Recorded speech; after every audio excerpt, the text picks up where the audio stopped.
Dear student, this is Ankur Dutt from the biology institute बता एक और क्वेश्चन आपको लेकर आया टेस्ट सीरीज का, जो बच्चों को मैंने अपने कंडक्ट आउट कराई थी। और उसका एक डाउट बच्चों को आ रहा था स्टेटमेंट के ऊपर आधारित। ये स्टेटमेंट 1 और स्टेटमेंट 2 का क्वेश्चन है। आप सबको मालूम है स्टेटमेंट में या तो दोनों सही होंगे या दोनों गलत होंगे, या आइदर ऑफ दीज कोई सही होगा, या तो स्टेटमेंट 1 या स्टेटमेंट 2। अब जरा पढ़ लेते हैं पहले स्टेटमेंट 1 को। बच्चा इसी में कंफ्यूज हो गया। विद इन द क्लोरोप्लास्ट मतलब क्लोरोप्लास्ट के अंदर। तो आप सबको मालूम है भाई ये क्लोरोप्लास्ट है। कोई सा एक हाइपोथेटिकल डायग्राम बना लिया, उसके अंदर थाइलाकॉइड्स हैं, है ना, और ये ऐसा कुछ थाइलाकॉइड्स है, ऐसा बना दिया, शेप जैसा भी है, ठीक है। और ये थाइलाकॉइड्स के अंदर जो भाग होता है दिस कॉल्ड ल्यूमन। और आपको ये मालूम है this particular thing is called the stroma. ठीक है जी। अब देखिए, और आपको मालूम है कि स्ट्रोमा, ये जो ल्यूमन पाया जाता है इसका, ठीक है, सब बच्चों को मालूम है यहाँ पर, ठीक है, यहाँ पर एक प्रोटॉन की मात्रा बढ़ती है और यहाँ पर एक चैनल बनता है। उस पर्टिकुलर चैनल को हम एक नाम से पढ़ते हैं F0 और F1। ये यहाँ पर होता है, सुनिए। और यहाँ पर अमाउंट किसका बढ़ता है? H+ का। कैसे? By the photolysis of water. H+ यानी प्रोटॉन अंदर ज्यादा रहते हैं। अब जरा पढ़ते हैं। Within the chloroplast, chloroplast के अंदर protons in the stroma, stroma मतलब ये वाला पोर्शन, ये वाला पोर्शन है stroma. Proton in the stroma are more in number, ज्यादा होते हैं। जबकि प्रोटॉन बनते ही यहां ज्यादा है फोटोलाइसिस से, are more in number than the lumen, than the lumen. और इस वाले भाग को हमने क्या नाम दिया है? That is called lumen. तो प्रोटॉन स्ट्रोमा में ज्यादा है, ये कहना चाह रहा है, than the lumen during the generation of the assimilatory power used in regeneration step of Calvin cycle. बच्चा यहीं घूम गया।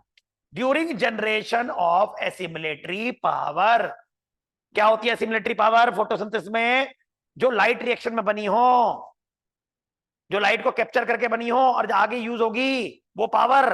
और वो पावर क्या है? एक पावर का नाम है एटीपी और दूसरी पावर का नाम है एनएडीपीएच। ये तो वो पावर है जो लाइट एनर्जी से बनी, लाइट फेज में बनी, और आगे डार्क फेज में यूज करेंगे। ठीक है, डार्क फेज में यूज करेंगे। और डार्क फेज में केल्विन साइकिल, और केल्विन साइकिल के कितने स्टेप है? 3। पहला कार्बोक्सिलेशन, दूसरा रिडक्शन, तीसरा रीजनरेशन। और रीजनरेशन में जो पावर यूज होती है उसका नाम है एटीपी। रीजनरेशन में जो पावर यूज है उसका नाम है एटीपी। रिडक्शन में जो पावर यूज होती है वो एटीपी और एनएडीपीएच। ऑक्सीडेशन रिडक्शन एनएडीपीएच कराता है, एटीपी सोर्स ऑफ एनर्जी बनता है। लेकिन एसिमिलेटरी पावर दोनों को कहा जाता है।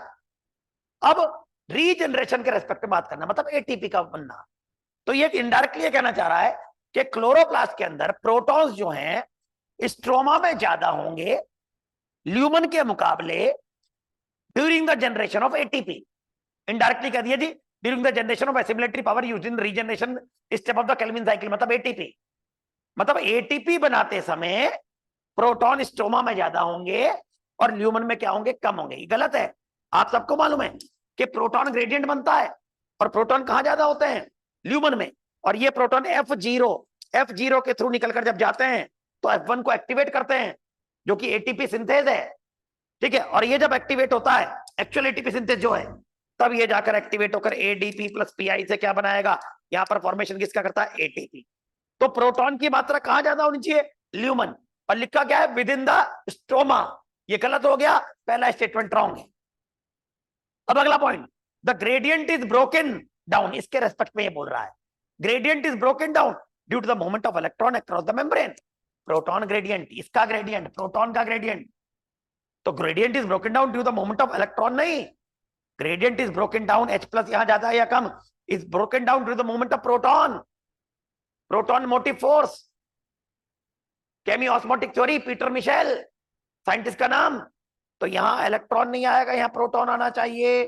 चीजें गड़बड़ा गई। इसका मतलब ये स्टेटमेंट भी गलत है, दोनों statement wrong, both the statements are incorrect. चलिए फिर मिलते हैं बेटा, ओके बाय।